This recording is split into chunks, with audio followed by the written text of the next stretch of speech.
بەراوردکاریە بکەین لە نێوان ئەم وڵاتانە لە ڕۆژهەڵاتی ناوەڕاست لە ڕووی هێز و توانای سەربازیەوە کامیان زۆر بەهێزترن؟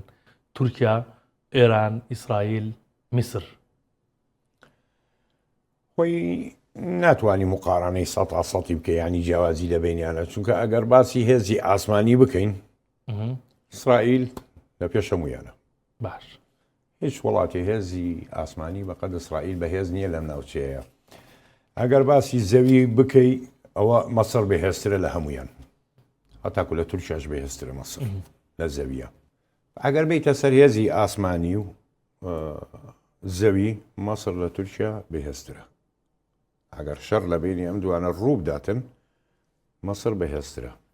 زۆر کەس ئەو هینەی لە سەیرە، بەڵام ئەگەر بیخێنیتەوە سوپای مەسر نەخێر بەهێزترە.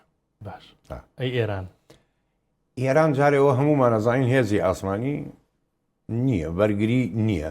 تۆ کە ئاسمانت کۆنتترۆل کرد تەواوە وڵاتە وێرانەکەی، هەر بگەڕێەوە بۆ کۆن بە ساڵی 91 مەسەلەن مەقبەڕەی گۆڕستانی سەفوان وانە فڕۆکە چی بە عێراقا کرد؟ عێراق هێزێ بە قووەتی هەبوو ئەو کاتە، ینی عارەب دەرەقەتی نەهات. بەڵام ئاسمانت کە کۆنتترۆل کرد، تۆ خطوطی ئیمداد هەمووی بستێنی، سیارەی بستێنیتن، ئوستولی بەڕی لە ناو بدەی، چۆن حرەکەت پێکرێتن؟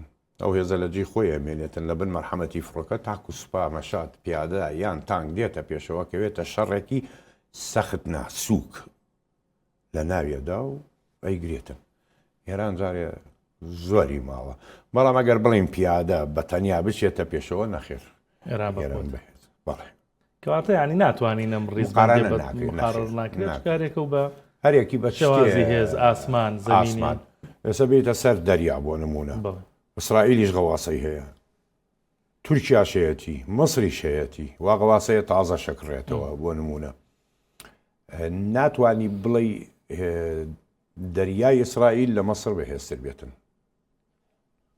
مەسر زیاتری هەیە و بەهێزتر.